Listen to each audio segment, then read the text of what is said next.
In this chapter, we're going to cover static analysis of a frame body. So when we can use shell, beam, or truss elements. So those are special purpose elements, and they could be alternatives to 3D solid elements that we show in the previous chapter. So why would we use them?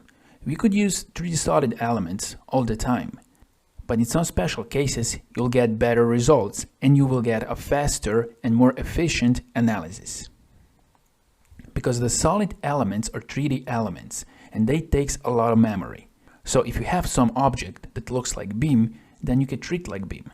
So we have something that looks like beam, we can simplify this and we can use 1D elements. And those elements are beam and truss elements. In the previous chapter, we talked about shell elements, and those are 2D elements. And we used shell elements for thin wall structures, and they can carry only membrane and bending loads. In this chapter, we're going to talk about truss elements. And in the next chapter, we're going to talk about a beam elements. So now we want to explain what is the difference between beam and truss elements when we use beam elements and when we use truss elements. Both of those elements are 1D elements. We use truss element when the structure is exposed only to forces at joints and there is only tension or compression. As a result of that, we got inner forces that are constant along its length. And because of those inner forces, we have axial stresses that are uniform through the cross section. So the truss is defined only by 2 nodes at each end, and those nodes are joints. So as we said, trusses can resist only to axial forces and they carry only end loads. So what are some examples where we can use truss elements? So those can be crane jips, cables in tension, tension links, and so on. When you treat object as a truss, then the object must have constant section geometry. We can achieve that by extrude boss, loft, or weldments. As well, when we're meshing this object, we only have 1 element per body. As well, when we put up fixtures, constraints are only at joints and loads are only at joints. What is the difference then between beams and truss? Well, beams doesn't have joints, so the connection at beams is not a joint. The connection is fixed or it's elastic connection. And they don't resist only to axial forces. They resist to bending, shear, and torsional loads. As well, the cross section doesn't have to be constant, it can be tapered. So if you look at this picture here, and if all frame members are trusses, there is no way to transfer the force to the ground, because the frame would fall aside. That's why, for example, this object, we can treat as beam. As well, if you want to treat some object as a beam, the ratio between length and the longest dimension of the cross section has to be at least 10:1. If it's not 10:1, then we have to treat that object as a truss. So beams can be straight, 2 joints at each end, so with a constant cross section. It can be tapered, so we have variable constant section, like this one here, and here, and it can be curved. So it can be modeled with a number of straight beams, as we see here. Those cross section here are constant throughout its length. In this chapter, we're going to show the calculation of a 3D frame of trusses. And we will have 2 approaches how we will make this object. The first one, we have geometry setup, and we're going to use extruded boss base. And in the second one, we're going to use weldment setup. In the first case, to develop a model, we're going to use Weldment Tools. So first we're going to create a sketch. In the sketch we will define some lines, and those lines will be path for structural members. And to define a structural member, we're going to use Weldment Tools. So let's go to the front plane. Now let's create a sketch. So let's start with the line. Let's start here, like this. Now let's go to center line, like this. And let's go with another center line from here to here. Let's make this horizontal. Now let's go to smart dimension. Let's make this 200. And let's make this one 200. Now let's make this one 300.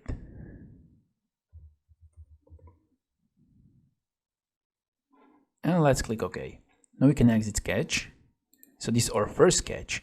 Now we're going to create the same sketch on the right plane. So let's go to right plane. Normal 2. Let's go with a line.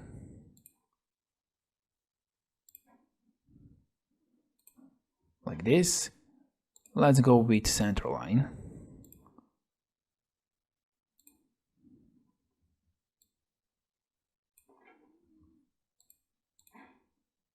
Here we have another one. Let's make this horizontal. Now let's go to Smart Dimension. And let's make this 200. As well this one.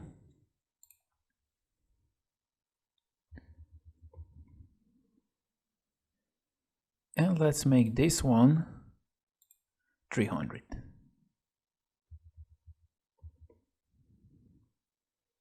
And this is it. Now let's click OK and let's exit sketch. And now we have two sketches here. And we're going to use those sketches to define structural members. To define structural members, we have to go to Weldment tab here. And here we have structural member. So let's click here. And here we have a few options. We have a standard. We can go with ISO and inch here. So we go with ISO. The type, we're going to go with square tube. And the size, we're going to go with 3032.6. And now we have to choose here groups. The first group will be this line, this one, and this one. And now we can see here pad segment. We have one line and the second line. And this is our group 1. Now let's create a new group here, group 2, and then we're going to select this line, line 1 of the sketch 2, and this line here, line 2 of the sketch 2. If we go down, here we have some settings. So here we have to apply the coordinate treatment, and we're going to go with end mirror, like this. And here, if we click on the locate profile, we can see that our profile is in the center of this cross section, and this is what we want. Now everything is set up, and let's click OK. And this is our object that we're gonna analyze, and this is our object that we're gonna treat as truss. Now in this lecture, we're gonna perform a static analysis of the developed 3D frame using truss elements. So let's go to the simulation, and let's create a new study. We go with static study, and let's call this truss. Truss 1, and let's click OK. Here we have this part 3. So let's open this, cut list, tube, let's open this one and this one. And here we can see our elements, 1, 2, and 3, 4. Now first what we want to do, we want to apply material. So let's go right click on the part here and apply material to all bodies.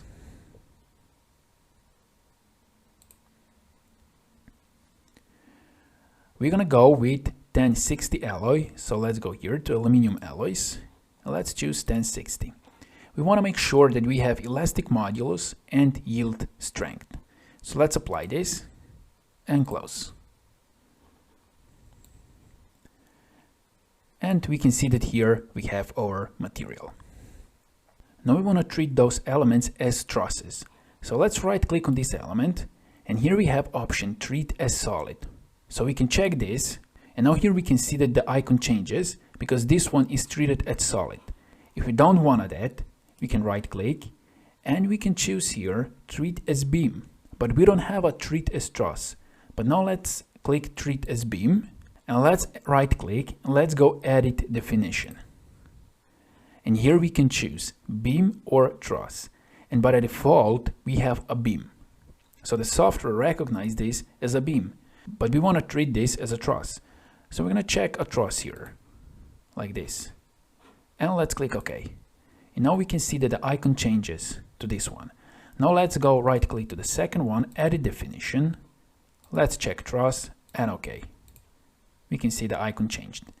Let's go here for those two, edit definition, TRUSS, OK, and here also. TRUSS and OK. And now our objects will be treated as trusses.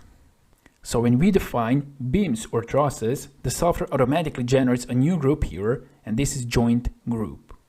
The joint groups calculates the joint in the analyzed structure. So we can right click here on the joint group, edit, and now we see that here we have our joints. Here we have to select beams for which we want to calculate joints. And we want to have 4 joints here, 1, 2, 3, 4, and 1 joint here under intersection. But now as we see, we have here 2 joints and 3 joints here. But now let's click calculate and nothing happens. Now let's go here and instead of all, let's choose select. Now let's select this one, deselect and select again. And now let's calculate. And now we see that we have a joint here. Because on those joints, we're gonna apply fixture, and in this joint, we're gonna apply load. So the software identifies a joint at a free end of a structural member or at an intersection of 2 or more structural members. So what we want to achieve is this. We want to have 4 joints here for a fixture and 1 joint here on the intersection for load. And this is it. Let's click OK. Joints are recalculated and OK.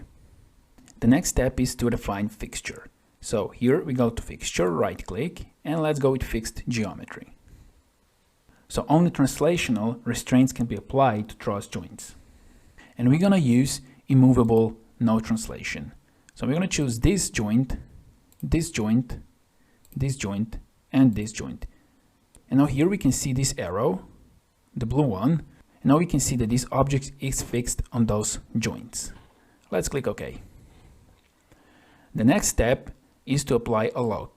So let's go here to external loads, right click and force. First we have to select vertices, reference points for force. We're gonna choose this joint. But before we choose this joint, we have to choose here joints. And now we can click on this joint.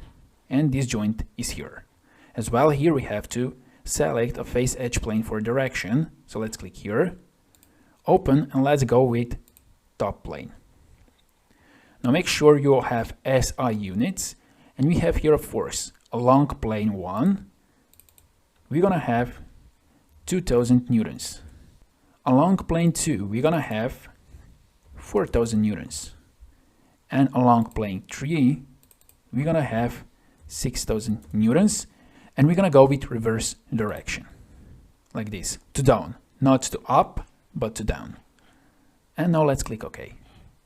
And now in the last step, we have to define a mesh. As we said in the first lecture, when you treat our object as a truss, then we have 1 element per body. So we can just right click here on the mesh, and we can create a mesh. And now we can see that our cross section has changed. Before we have a square, and now we have a circle. So when we mesh our object, the truss elements are represented by cylinders regardless of their actual cross section. And now as we see, we have a 1 element per body. In the next lecture, we're gonna run our analysis. Now let's run our study. So let's go here and let's click run. Here we can see our deformed shape. And down here, we have our results. So we have a stress result, upper bound axial and bending, and displacement here. So we can check results for axial stresses and forces, displacements, and deformed shaped plots. So let's go here to the stress. Let's right click, and let's go to edit definition. Now let's click here, keep visible. Now let's choose here a different beam stress. Let's go with axial. And let's click OK. And now we can see the axial stresses results. Forces and stresses of the truss member are constant throughout the cross section and along the truss. We can change here to torsional. Let's click OK. And we see that we don't have torsion. We only have axial stresses. So let's go to axial stresses. Let's uncheck this and let's click OK. And now we have here axial stresses. Let's right click and let's define factor of safety plot. Let's click OK. And we have factor of safety 1.364 and we can accept this. Now let's go to results again, right click and let's list beam forces. And let's click OK. And now here we have for each beam we can see our axial forces in newtons. As well, we can save this if we want. Let's exit, let's right click and let's list result forces or reaction forces. First we have to choose at which joints we want to show reaction forces. So we're going to choose this joint, this joint, this joint and this joint. And now let's click update. Now we can see reaction forces at 4 joints here. We can see the reaction force at the X direction, Y direction, Z direction, and resultant reaction force for this joint, this joint, this joint, this joint, and this joint here.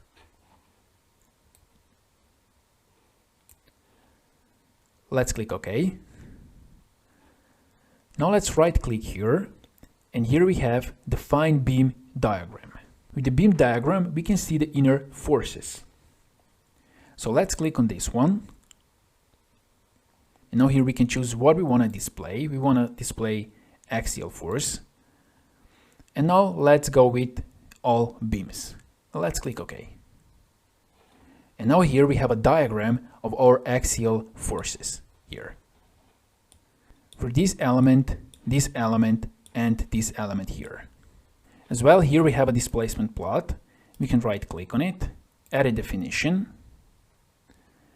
Let's check keep visible. And now we have here resultant displacement. And we can see the legend here.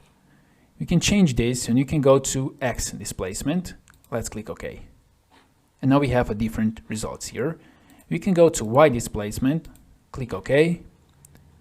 We have a different results, and to Z displacement and click OK.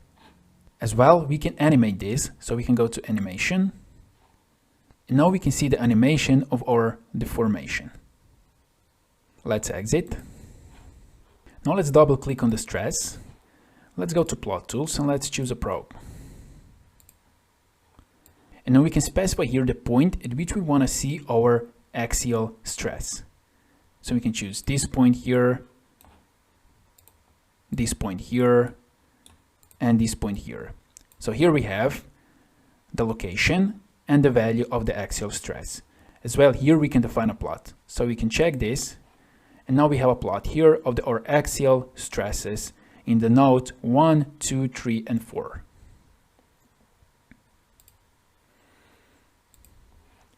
And this is how you can analyze and present the results of the TRUSS element analysis. In the second case, we're going to have geometry setup. So instead of creating structural members by using Weldment Tools, we're going to use extruded boss tools. So we have here the first feature, extruded thin, this one, and the second one here. And now we can see here how are they connected. This is not any connection, this is just one body gets into another body. And now we're going to create analysis of this object, and we're going to treat this object as a truss. So let's go to simulation and let's start with a new study. We go with static and let's call this truss 2. And let's click OK. Let's open this, and here we have a solid body 1 and solid body 2. So let's first apply material, right click, apply materials to all bodies. Let's go with aluminum alloys, 1060, and apply, and now close.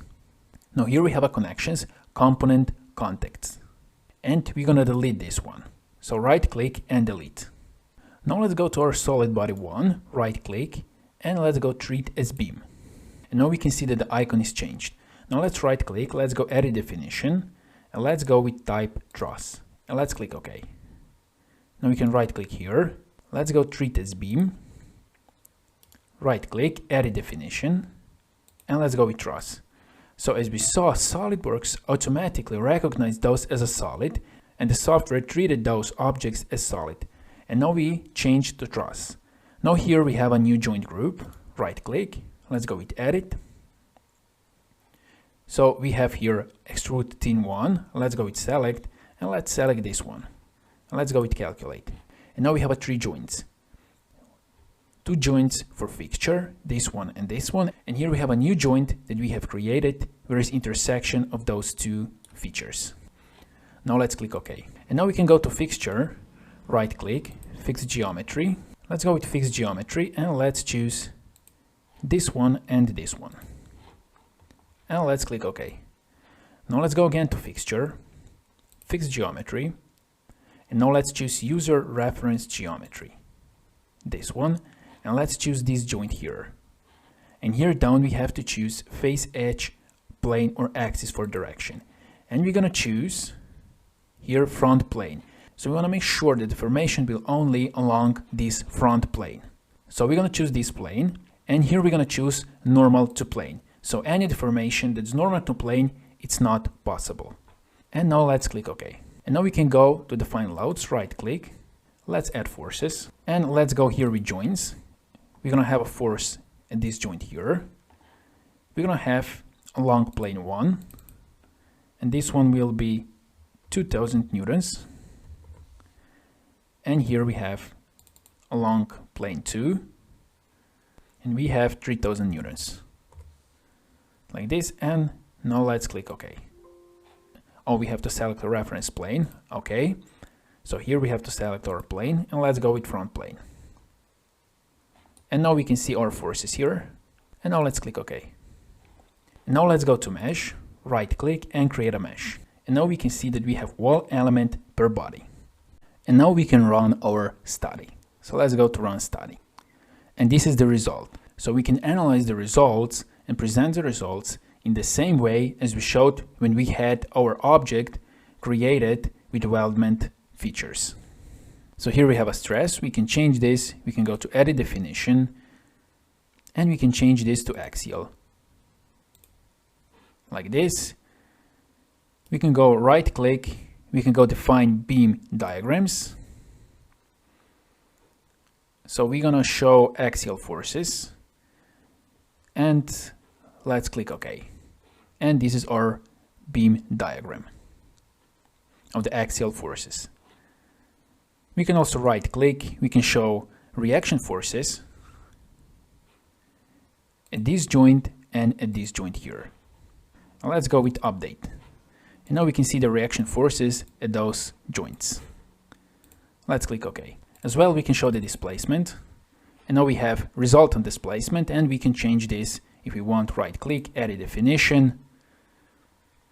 And we can change this to displacement along X axis. And let's click OK. As well, we can right click, define factor of safety plot. Let's click OK.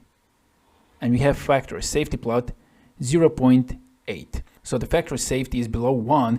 So maybe we should go with stronger object if we want to increase our factor of safety, or we have to reduce our forces.